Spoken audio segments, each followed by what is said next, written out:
The talk today is comparing empirical ways to improve student health. My name is Ann Cheney. I'm faculty in the UCR School of Medicine. I am also the academic lead for Voicing Collegiate Recovery, which is the project that we will talk to you about this evening. Thank you all for coming here. Tonight's talk will include 3 different presenters. Sarah Pemberton, who is here in the audience, Lisa Molina, and myself. So the goals of tonight's talk is to discuss our current campus and off-campus treatment of students with substance use concerns. We will also understand the meaning of evidence-based intervention. So a lot of times that word is used, and tonight we'll talk about what does it actually mean. And then discuss how students, the campus community, our campus and community partners can use this approach in research. And if you were not at our first talk, I just want to make sure that everyone's aware that this is part of our Voicing Collegiate Recovery project, and this is our partnership team. So we have UCR faculty members, staff, students. We have chairs and members, our chair of the UCR Collegiate Recovery Advisory Board, Francis Fernandez. Solid Ground Wellness and Recovery, Lisa Molina, who will be speaking tonight.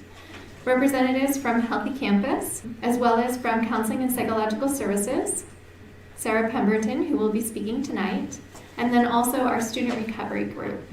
This is part of an engagement award funded by CORI, which is Patient-Centered Outcomes Research Institute. Okay, and I am going to hand it over to Sarah Pemberton. You can clap. Oh. Is this or not? Yes, I need the clapping. Thank you. Good evening. So yes, I'm Sarah Pemberton. I'm one of the licensed clinicians in the counseling center here at UCR. It's Counseling and Psychological Services, and you'll hear me say CAPS. That's like the abbreviation for Counseling and Psychological Services. I didn't actually start in CAPS. I started as the first social worker on campus. Back in 2008, I was the first student affairs case manager for UCR, which was very exciting to bring in that new position. Now there's like 4 case managers, and there's a whole department, and it's grown across UCR, but also across all UCs and across the nation.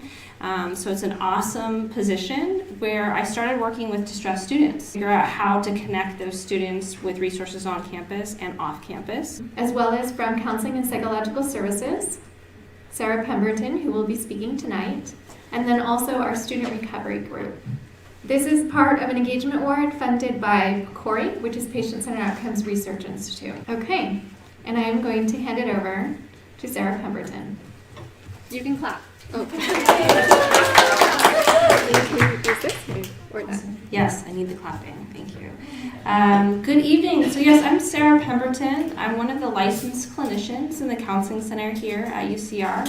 It's Counseling and Psychological Services, and you'll hear me say CAPS. That's like the abbreviation for Counseling and Psychological Services. I didn't actually start in CAPS. I started as the first social worker on campus.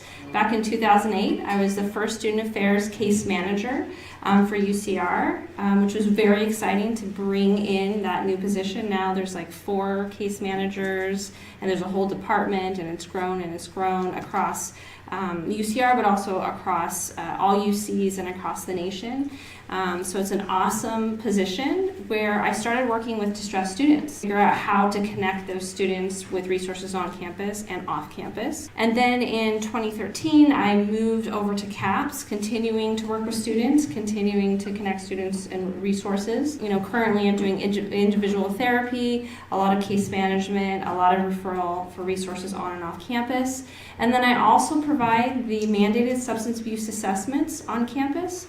So for students that have gotten connected with student conduct for some reason because of some substance use or a conduct violation regarding that, or they are through the Department of Athletics, they do regular urine testing through athletics, And if it has come up or a student in athletics has come forward and said that they have a substance abuse concern, those students are mandated for an assessment with me at the counseling center for that. And I've been doing that for 5 or 6 years. So that's part of my role here, is to function not only as a clinician in CAPS, but also to provide these assessments.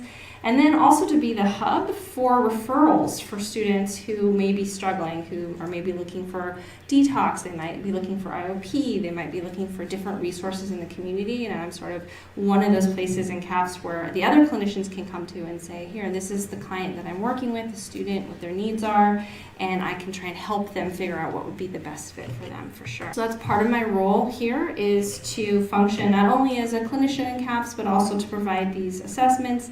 And then also to be the hub for referrals for students who may be struggling, who are maybe looking for detox, they might be looking for IOP, they might be looking for different resources in the community. And I'm sort of one of those places in CAPS where the other clinicians can come to and say, here, this is the client that I'm working with, the student, what their needs are, and I can try and help them figure out what would be the best fit for them, for sure. So just a little bit about CAPS. They're on-campus services for registered students. We have licensed psychologists, licensed marriage and family therapists, and licensed social workers. We do have a brief therapy intervention model there. Part of that is going to limit us in some ways of how we can help with long-term treatment for students that are struggling with substance use issues. But we definitely can provide that assessment for them, like I talked about with the voluntary or mandatory assessment. We take a lot of time with our students to discuss with them how their substance use may or may not be affecting the identified problem that they've come with, how it may not be affecting their functioning as a student, but also just as a person. Oftentimes this involves working with students in multiple stages of change. So many of you might have heard stages of change. For someone who's maybe looking to address a substance abuse issue, we work with really students that are in the pre-contemplation stage, contemplation, and even preparation stage, in the sense that you may see over even just a couple of meetings with them, they had no idea or no recognition that maybe substance use was affecting what was going on in the classroom or with relationships. And then the more we work with them, the more we talk with them, they're starting to realize, hey, yeah, maybe I do need to make some changes. Maybe there is something that it needs to happen here. And then we get to see them literally preparing to maybe exit the CAPS program and go into a supportive, like an IOP, an intensive outpatient program. They may be looking for a dual diagnosis program. They may be looking for just more intensive outpatient. They may be looking, oftentimes this involves working with students in multiple stages of change. So many of you might have heard stages of change. For someone who's maybe looking to address a substance abuse issue, we work with really students that are in the pre-contemplation stage, contemplation, and even preparation stage, in the sense that you may see over even just a couple of meetings with them, they had no idea or no recognition that maybe substance use was affecting what was going on in the classroom or with relationships. And then the more we work with them, the more we talk with them, they're starting to realize, hey, yeah, maybe I do need to make some changes. Maybe there is something that it needs to happen here. And then we get to see them literally preparing to maybe exit the CAPS program and go into a supportive, like an IOP, an intensive outpatient program. They may be looking for a dual diagnosis program. They may be looking for just more intensive outpatient. They may be looking AA meetings within the community. It could be all sorts of things. And so we're really trying to help them find the best resource that fits their need, because it's not, it's not cookie cutter. It's not one shoe fits all. Every student is unique. Their needs are unique. Their family is unique.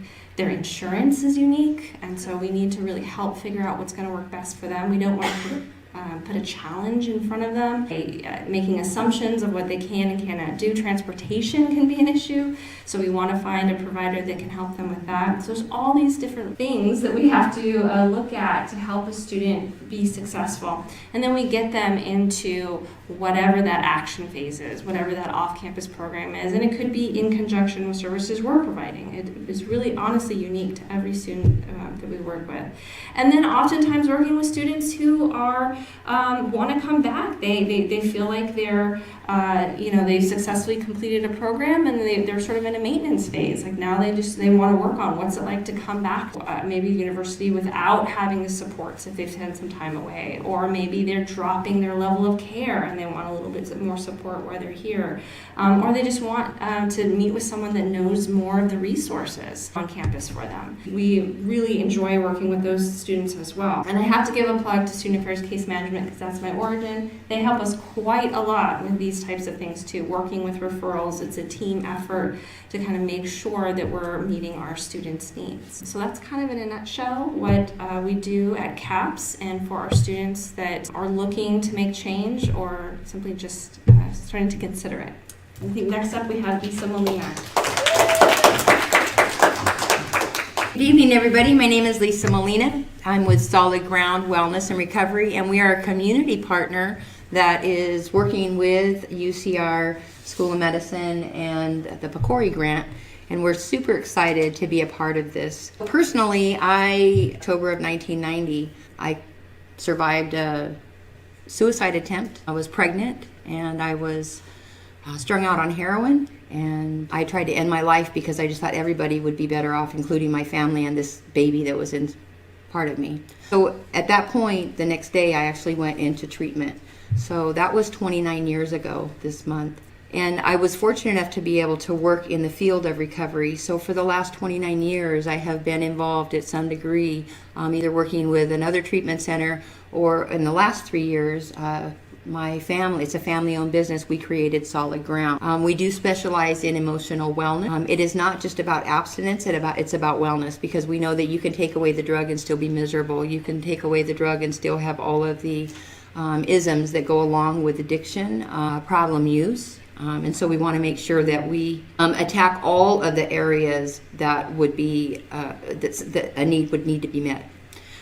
We do have a strong one-on-one approach, so we do some group, but it's going to be very, very small. It's going to be 2 to 3, 4 maybe people in a group, so that it's a much more intimate setting. But we primarily will do individualized treatment.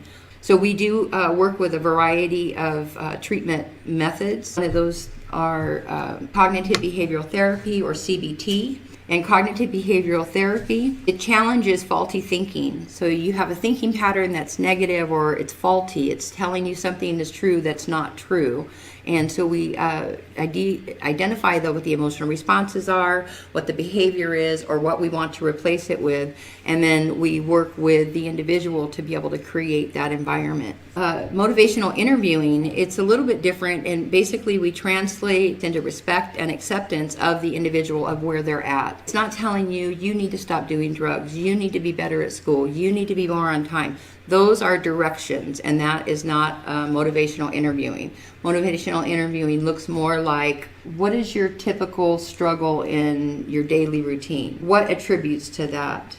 How does that? They're open-ended questions. It's not a yes and no question or an answer. It's really to get to a deeper thought, a deeper cognitive connection, and to determine for the client or the participant, they will be able to come up to their own aha. Oh, it's not because I'm scattered. It's because I'm using drugs until 3 o'clock in the morning and I have to be up at 6 for a class.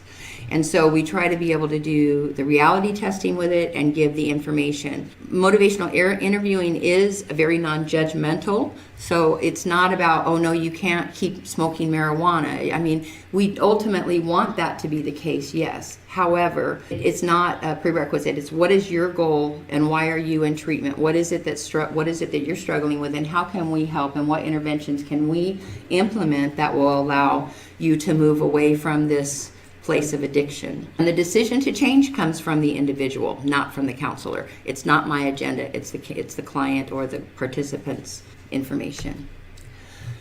I think this is phenomenal. It's absolutely beautiful that we can bring the recovery services on campus, that we can be able to bring all of these different platforms together that typically don't work together and make it function and be best for the recovering individuals and people that are seeking recovery that are on campus. One of the other things that I let everybody know that, you know, we've now have a contract, so we're able to go into the community to provide services.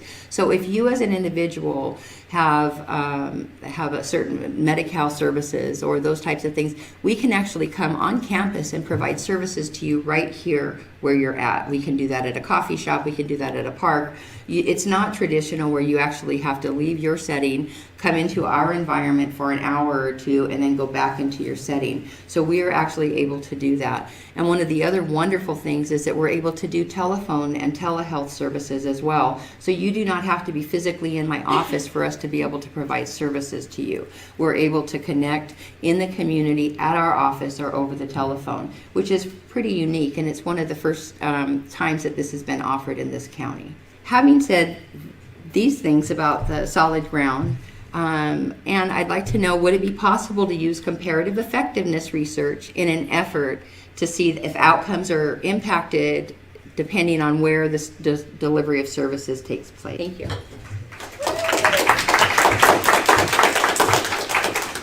Okay, so let's all keep this question in mind. So the idea is it possible to use comparative effectiveness research to see if outcomes are impacted depending on where the delivery of service takes place? So very focused on the delivery of an intervention. Maybe that intervention is, as Lisa pointed to previously, motivational interviewing, or perhaps it's something like cognitive behavioral therapy. I am Ann Cheney. I am faculty in the UCR School of Medicine. Greer Sullivan is at Borrego Health. She is part of the research department at Borrego Health. Unfortunately, she's not able to be here with us tonight, so I am presenting on her behalf. This is not my expertise, so I'm going to try as hard as I can to relay this information well. I am likely going to call on Dr. Tanya Neary, who has experience doing comparative effectiveness research. Lisa just shared that there are two different interventions that solid ground wellness and recovery use, for instance. And I, as a researcher, might think, oh, is the intervention efficacious? And is it effective? And these are things that we think about as researchers or as providers, for instance, in the care, in this case of students, to figure out, are the efforts that we're putting forward, are they actually going to make a difference? And we can use research to inform our decision making. So efficacy refers to how a treatment or intervention works in a controlled research environment. When you have an intervention in a controlled research environment, what that means is that you have trained the staff to implement the intervention. You watch the staff implement the intervention. You choose criteria of the participants who will receive the intervention. So this is what we mean by a very controlled setting. When we think about efficacy, how does a treatment intervention work in specific populations? So strict inclusion and exclusion criteria. Maybe it's only with students who are in recovery from a specific substance use disorder. Maybe it's students who are in recovery from marijuana use, or students in recovery from cocaine addiction, for instance, or dependence. So very specific characteristics between a particular age group, for instance. And then there's particular kinds of statistical analyses that you would complete with the treatment group. Inherent potency of the treatment. So there's this understanding that there will be a particular impact of the treatment. When we think about effectiveness, so efficacy again in a very controlled environment. When we think about effectiveness, this is in real world settings. So think about acting out our daily lives. It's not in a controlled environment. It's super messy. We don't really know what's going to happen exactly in our environments. Anything can really happen. We have anticipated things that we think are going to happen, but it's the real world. When we think about effectiveness, we have to question, is the treatment known to be efficacious? Okay, then does it work in a real world setting? So if it's efficacious in a controlled setting, when we put it in a real world setting, what happens? Is it still efficacious? So how a treatment works when applied to a population across the board. So in this case, we're not putting all these exclusion or inclusion criteria. It's very much more so representative of our everyday lives. And then you use statistical analyses on all persons. It's focused on the practical application within treatment settings. There's a difference. Controlled, I mean, generally thinking about it, efficacious is really in these very controlled environments versus effectiveness in real-world settings. An example of efficacy versus effectiveness. So for instance, we can say that in a randomized controlled trial, very controlled setting, again, for instance, where the staff members have practice and training and monitoring of treating individuals, for instance, with antidepressants for depression. We can say that maybe the research study in a randomized controlled trial finds that antidepressant medications are shown to be efficacious 85% of the time. But when you take that same approach, same treatment, and place it into a real-world setting in a really busy, federally qualified healthcare center where there's really low resources and providers have very limited capacity, then what happens to this treatment that is proven to be really efficacious? When we think about that, then maybe that antidepressant medication is shown to be effective only 60% of the time. And why might that be? Well, in a real-world setting, you're not controlling for everything. And there's messiness. What is effectiveness? It's about producing a definite, decisive, and desired effect in a real-world setting. To figure out how we can prove things to be effective, we have to think about the following things. So we have to have a clearly defined intervention or treatment. It has to have known to be efficacious. So for instance, motivational interviewing, cognitive behavioral therapy, known to be efficacious in randomized controlled trials.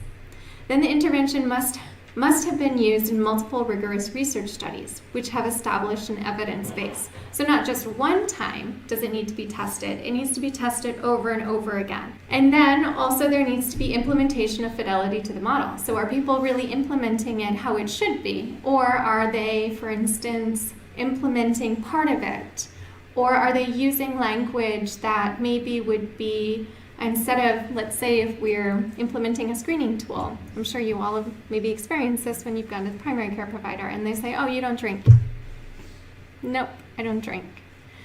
Really, how that should have been implemented, if it were fidelity to the model, it would have been something to the effect of, oh, so have you had any drinks in this time period? Or tell me how many drinks you've had in this time period, rather than a closed-ended question and an assumption of you don't drink.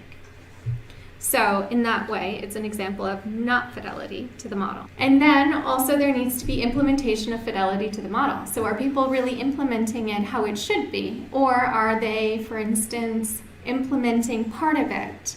Or are they using language that maybe would be, instead of, let's say, if we're implementing a screening tool, I'm sure you all have maybe experienced this when you've gone to the primary care provider and they say, oh, you don't drink. Nope, I don't drink. Really, how that should have been implemented, if it were fidelity to the model, it would have been something to the effect of, oh, so have you had any drinks in this time period? Or tell me how many drinks you've had in this time period, rather than a closed-ended question and an assumption of you don't drink. So in that way, it's an example of not fidelity to the model. And also careful measurement of appropriate outcomes. So making sure that the outcomes, health outcomes, for instance, are very well defined at the very beginning of the research with the intervention. And then also making sure that you have a lot of participants, because there's a lot of noise when it comes to the statistical analyses, because you have to consider all these other environmental factors within the context of where the intervention was implemented. And then you have to use very sophisticated multivariate statistical analyses. So when we might think about this as providers who may not have this kind of expertise, for instance, it might be really daunting to think about the question, for instance, that Lisa posed. Can we figure out if one mode of delivery is more effective than the other? Well, we could anecdotally say maybe one way is better than the other, but there are particular ways that you can actually measure and test that. And then you can say, in this particular context, with this kind of patient population or student population, this seems to be effective.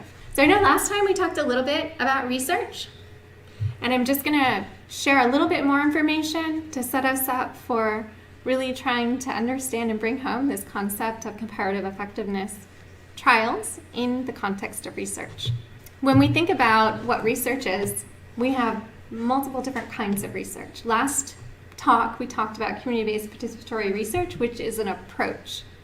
So it's an approach to be able to engage diverse stakeholders together and to have different voices come together and ask research questions. But when we ask research questions, we have to use methods to be able to figure out the answer or to move towards some kind of an answer. So there's qualitative research, of which I primarily have expertise, and there's multiple different kinds of methods that you can use for qualitative research. For instance, we, at the very beginning of the work that we've been doing through Voice and Collegiate Recovery, we used qualitative methods of photo voice. So we don't have very many photos up today, but we have a few photos over there that are illustrative of students voicing their experiences to being in recovery on our college campus. When we think about qualitative, it's very much one-on-one interactions, group interviews, and the kinds of data that we get are text or visual images or videos. When we think about quantitative data, we often are thinking about surveys. So for instance, you guys are going to do a post-survey. Well, you're going to do a survey at the very end of this. Closed-ended questions, really short, brief. Not always are quantitative surveys, short and brief. But the idea is that the data points that we're getting, they become numbers. And so you can analyze the data using statistical methods. And mixed methods is the idea where you bring both of these different kinds of qualitative and quantitative together, different kinds of data that you can collect, and you analyze them in such a way that maybe the qualitative explicates and explains the quantitative, or maybe vice versa. The quantitative can help explain a potential pattern that you might see with qualitative data. When we think about the kinds of research that we do for comparative effectiveness research, it is very much involving these different kinds of methods, including mixed methods designs, and there are different kinds of designs that can be used. So there can be a pre- and post-test design, which basically that's an example of if I came in here today and I gave you a survey of 10 questions and I asked you things like, what do you know about comparative effectiveness research? What do you know about the different kinds of research? What do you know about evidence-based practices? What are some examples of interventions? And then I asked you the same questions immediately after the presentation. What would we anticipate? That you'd know more, right? That's what we would hope. I mean, I'm hopeful that you guys will know more at the end of this talk than at the beginning of the talk. But that's a pre- and post-test design. And we say in research it's pretty weak. It's really, in this case, it's about a 50-minute presentation, maybe less, or discussion. And that's really not enough time or ways for you to be informed or to obtain information. And maybe it's just really not like we're intervening for momentary, we could say. But, how much difference are you really going to see? And then also thinking about comparison groups. So this is stronger, where you have a control group and then you have another group or two other groups, for example, and you are making comparisons among these groups. And then we have what we consider to be our gold standard, which is randomized controlled trials. And this is where we have a control group, and then we have a treatment group. And the treatment group gets the intervention, and the control group doesn't get the intervention. Or maybe they get a different kind of intervention. Or maybe you have two arms that are treatment, and you use usual care or treatment as usual as the control group. Can anyone think of an example of a randomized controlled trial? Yes. My name is Dick Jeske, and I'm on the advisory board for the community. I was the coordinator of a women's prison program from 1991 to 1998. And in 1996, UCLA did an outcome study. And if you're interested in it, it was just look up Forever Free Outcome Study UCLA, and there's all kinds of stuff on the internet. I just looked at a 247-page outcome. What they did was they used a randomized controlled trial where they took 196 women who had been through the Forever Free program, and they took 196 women who had not. And they compared recidivism, they compared effectiveness out of the community, they compared how often they relapsed, all of these types of things. And as a result of that, this experimental program started in 1991. Now there is a program in every state prison for both men and women because of the ability to see the difference and to see the outcomes. So that was probably a 56 question answer for a nickel question, but there it is. That was a great response. So I just want to reiterate something that you said, that it was really about understanding the difference. So the comparison, where you had 196 women who were in one group with a treatment and 196 women in a non-treatment group. Did I get the number wrong? The recidivism rate for the for the control group was 76%. The recidivism rate for the Forever Free people was 34%. And the Forever Free people were those in the treatment group. That's correct. Right. This is a perfect example of a randomized controlled trial. Yes, I would love another example. So she asked me if I would do the presentation yesterday, and I said no. But she said, well, I'm going to ask you the questions anyway, so I'm trying to do my part here. Anyway, so... Tanya has done work in comparative effectiveness research trials, although I don't know if it's exactly been called that. Yeah. So a lot of my work has been in substance use programming in schools. And so I was involved in the Keeping It Real program. And Keeping It Real is a substance use prevention program, so working with people on the front end of the issue in terms of early exposure. Now, Keeping It Real so you've heard of the DARE program? Some of you may have even had it in school. I did. So the DARE program, the current DARE program is basically Keeping It Real, the program with which I worked in. Because the old DARE program, they found it basically encouraged drug use, so that didn't work out too well. So then they had to replace it. And our program, after conducting several randomized control trials, was chosen to replace the DARE program. So basically, it's school-based programming. And so there was a pre-test and a post-test, right? So they surveyed the kids before the teachers implemented the intervention. And then there were several post-tests after the intervention. So there was like immediately on the last day of the last lesson, and then they did 6 months and several years later.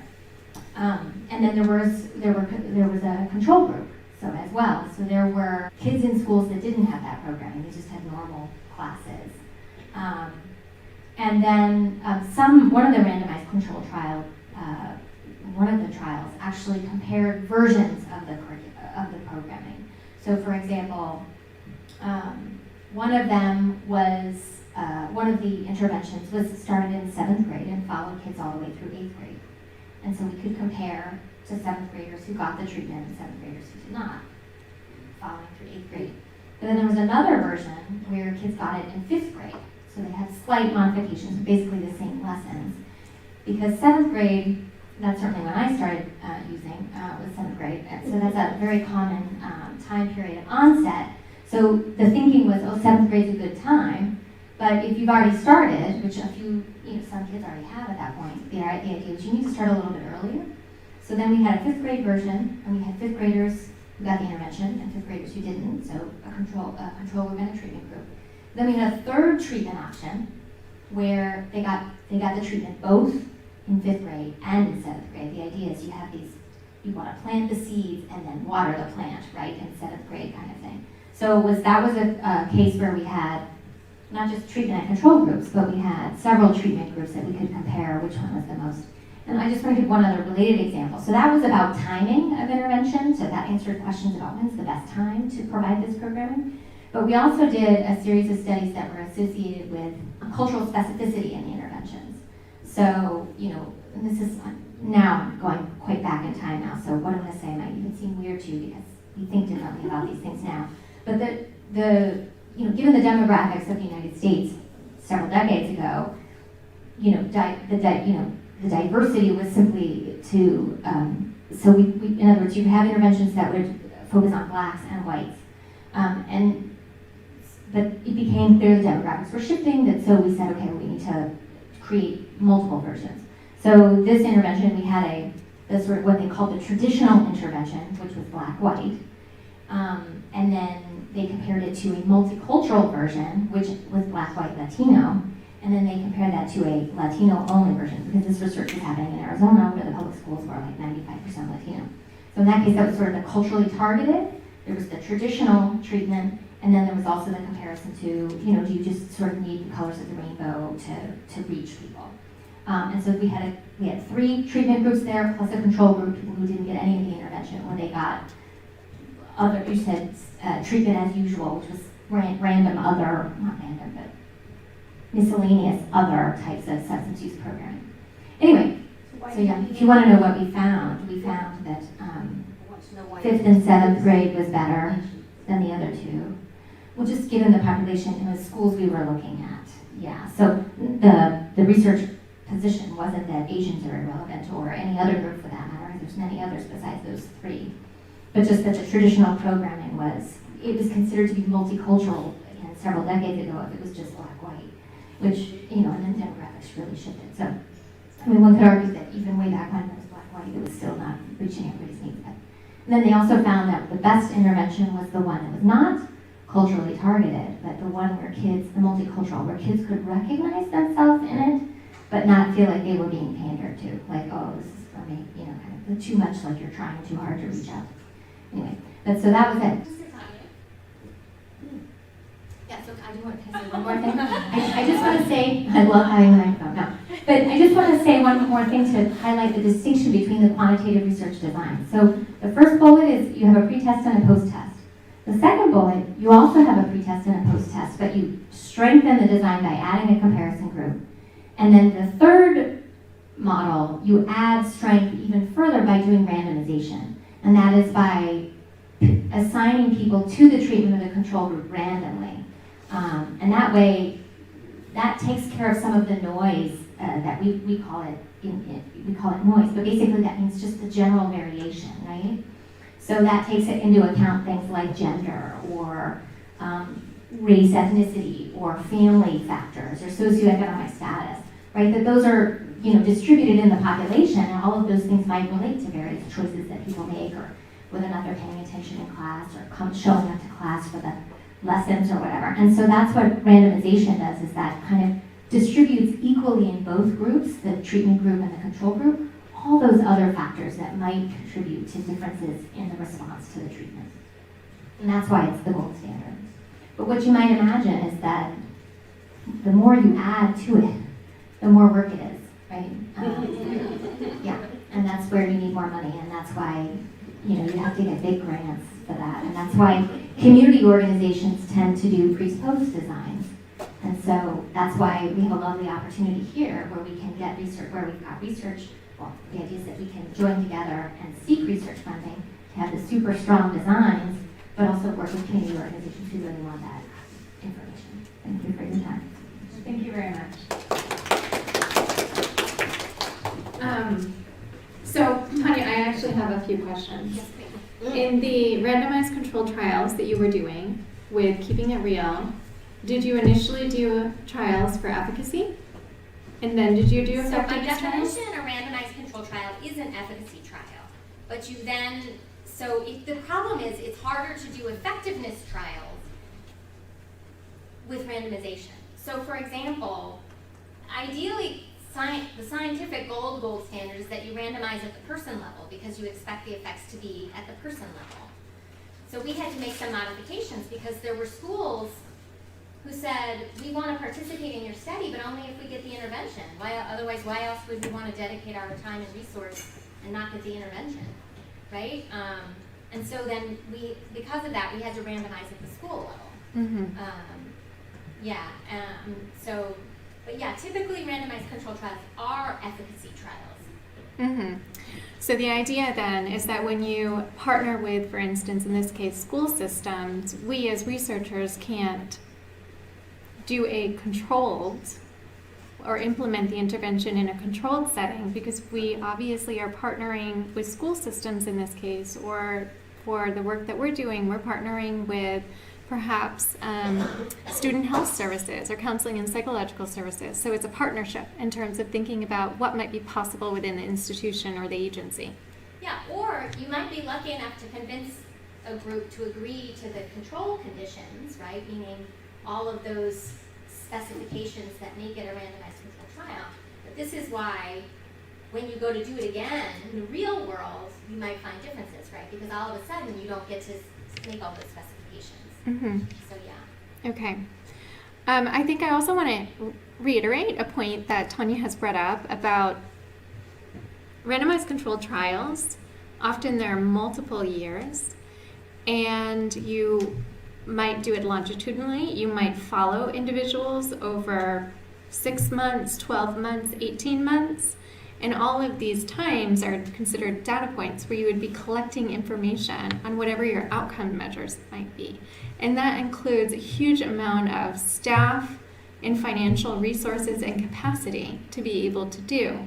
And so when, for instance, we think about Lisa's question, like what kind of modality, delivery of an intervention, might be best for a particular group, or in this case, college students, for instance, maybe when we would create the design of a study, we would think, okay, for me with my researcher hat on, all right, so we're going to have treatment as usual. That's in a brick and mortar setting. We'll have that at Solid Ground Wellness. And then we're going to have the delivery of the intervention in a cafe that's off campus. And then we're going to have the delivery of the intervention in the residential areas, in the dorms. And what we want to understand is, I don't know, what might our outcome measure be? Are students more likely to adhere to the treatment plan, depending on the mode of delivery, for instance? And then also, what are some health outcomes that we might want to measure? So I know to ask those kinds of questions because of my academic background, and I also know it's going to cost a lot of money, and we're going to have to invest a lot of time into answering these research questions. Whereas the community partner, for instance, when Lisa asked that question, she might not have the same thought process of, oh my gosh, this could be millions of dollars.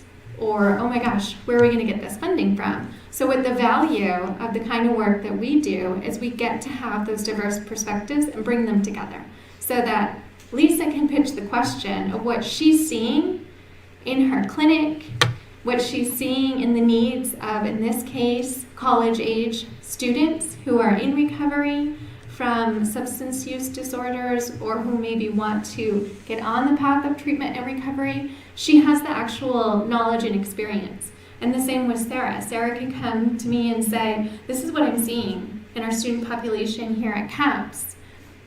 And I can ask her a whole bunch of questions, and then I can say, this is the design of the study.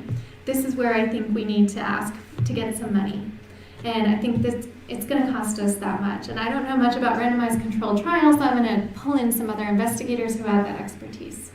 So these are the kinds of things that we, as a team for our Voice and Collegiate Recovery, we are coming together with all these diverse perspectives so that we can ask these questions and that we can figure out what resources and capacity do we need to move forward questions that are meaningful, in our case, to students. So we are happy that you all are here because we do work, in this case, that's very much driven by students and by students' voices. Just to recap, what is effectiveness research? So an efficacious treatment is something that's tested in a real-world setting using randomized controlled trials with specific outcome measures, just as Dr. Neary shared earlier. After multiple trials, we can say that evidence begins to accumulate for or against effectiveness. So if we repeatedly see that in a real-world setting in randomized controlled trials that the treatment or the intervention is continuously efficacious, then we can begin to say that there's evidence to say that it's effective. When there is a lot of evidence to suggest that it's effective, the treatment becomes an evidence-based practice. So, for instance, what Dr. Neary was referring to earlier, keeping it real, that is considered evidence-based practice. There are many interventions that are used that are not evidence-based practice. And what that means is there's not enough evidence to indicate that it's actually efficacious and effective in real world settings. So then, what is comparative effectiveness research? It's research that compares two or more treatments or interventions that are known to be effective, so that have an evidence base. And the comparisons include different kinds of measures. So there might be clinical outcomes, it could be acceptability, so does the patient population or the population receiving the intervention, do they like it, do they not like it, is it feasible? So within a clinic that has very few staff with limited resources, is it feasible to implement a particular kind of intervention?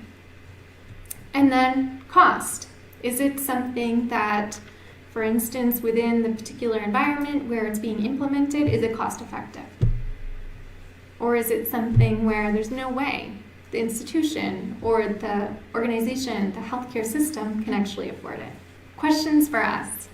Yes?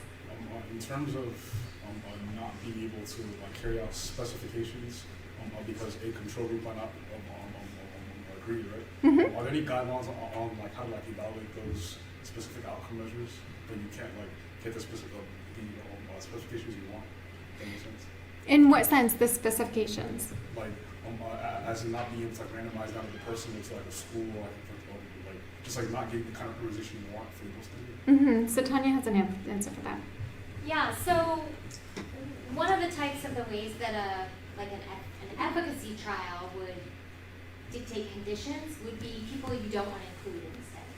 So for example, maybe here at UCR we want to compare two programs for students in recovery, where we might say you can only be in recovery, you can only have one type of addictive disorder, you can't have two, or you can't have a co-occurring disorder in an efficacy trial. But in the real world, what are you going to withhold services from somebody on campus who needs them, right? So that's a case where we would say, okay, we will allow them to participate, and the way that you handle that in an effectiveness trial, so that you don't just ruin everything, is that you collect information on it. So you can say, oh, okay, in our sample. So in other words, maybe you find, remember the comparison of 85% to 60% effectiveness of that antidepressant medication. Well, we may find that an evidence-based strategy, that the research said should have X percentage effectiveness. Maybe in our particular case had a little bit less, but we could say, well, maybe that's because of the particular people we had participating. And I don't mean that we would be blaming them for it not being successful, but just that they have different needs potentially, and so and the intervention may not have met those needs. But often what that can do is suggest ways that modifications need to be made, right? So you can take an intervention and this is part of what we can learn is not only comparing two interventions, but so which one works better, but also why did one work better, and is there anything we can do about the lack, So can you add a complementary intervention, or can you add additional services that might make up for that kind of stuff? So does that answer your question? Yeah, I mean, that's one of the most common ways is that you can't exclude people, that they might have particular complications, or things that complicate the research question of is it effective. Another thing that's really another specification often has to do with the timing of the intervention. So it should be it's a 6-week program, and sometimes, so let's say maybe it got started in the real world, maybe it got started late, and exam week is happening, so they're going to bump up, and so they're going to do a 5-week intervention, or they do, so just in the real world, then you just have to account for things like that, keep that in mind, that maybe if it was less effective, then maybe that was particularly why. So, but in this type of research, this comparative effectiveness research, you're taking two interventions and really comparing which one worked better. And so you can do that in a couple of different ways. You can take the same intervention and look at the settings in which they're administered, in which case then that makes them different interventions, right? A field-based intervention, or a school-based intervention, or a community-based intervention, even if the content is the same. Or you could compare two types of interventions that are actually different. You could take, recovery meetings and compare that to some other kind of like some other kind of, Like one-on-one counseling. you know. Mhm. So that's, I think, part of the goal is to peers to find out, you know, at the end of this project is to find out what are the needs on campus, what are the interventions that might meet those needs, and then maybe we can compare them to figure out if, you know, Mhm. which one would we go with. So I think an example, bringing it back to Lisa, is, for instance, if she wanted to compare the mode of delivery using a comparative effectiveness research trial. Let's say the intervention itself is motivational interviewing, and it's for individuals who maybe maybe they've had some challenges and struggles, and it looks like maybe they really could benefit from counseling, but they're not yet ready to get into counseling. And so motivational interviewing is a perfect way to really find out, what does the student value? What does the student want to work on? How can we really identify the student's needs? And so using motivational interviewing as the intervention, but then implementing it in different settings. So maybe it's going to be in the cafe, maybe it's going to be at Solid Ground Wellness and Recovery, and maybe it's going to be like in the lobby in the dorm room or something, not the dorm room, but you know, in the dorm area. And figuring out what seems to be most effective. What has the best impact of engaging the student in initial treatment? That could be our question. And so we'd be really looking at the different ways that we could deliver this particular kind of intervention. I think it'd be a great study, Lisa. We're looking forward to it. Okay. So that would require us to do a lot of legwork to figure out how could we partner with student affairs in particular and other partners on campus and the community. And so that again brings us back to this idea of community-based participatory research. How can we leverage the different voices on our team to be able to build our capacity to answer these research questions? Because if Lisa were just to say, Anne, I want to do this research, and we just decided we're going to do this research, we get funding, but we've gotten no buy-in and no support from key campus stakeholders, then we could just show up and start doing this research, and I don't think that the school would be very happy. So it's all about negotiation and partnership building and figuring out, is this meaningful not only for the students, but also for the campus and those who are in leadership positions. So this constant negotiation in many ways. So you can see that asking these kinds of questions, the question might be kind of easy to ask, but then actually implementing it becomes sometimes quite complex. And then obviously with the research component to it, there's all these other different things that we need to do in terms of making sure that we're measuring the right outcomes and that we are analyzing the data correctly. And then of course disseminating the data. Any other additional questions? Yes. I'm just going to say, I have two children, a 39-year-old and a 17-year-old. So the one right now is a senior at Poly and was on varsity sports since he was a freshman. So his peer group extended all the way to seniors and senior siblings who are older in college settings. Mm-hmm. So the influences that come to different people who would be in these studies, there's so many variables. I mean, and just developing the right questions, the setting you're saying, the language you use, and not only that, but who are they more likely to be honest with? You know, how do you get that type of thing? So in my experience with that, and also I'm from Detroit, and I've been in a federally funded rehabilitation center, and I've been in one that is like a country club. And you get different outcomes because of the types of programs. And so the question is it's going to take a long time and figuring out who to target and who is going to participate in that. How do you go about deciding, because for myself, peer-to-peer, I know somebody else had lived experience and could relate and empathize and I knew wasn't being judgmental or, behind that face was going, oh, well, no. I was a victim of a violent crime. My teeth aren't this way because I was whatever. So I encounter it all the time. So it's just, digging in and then finding who to, because there's so many variables. So I know Tanya has a response to that.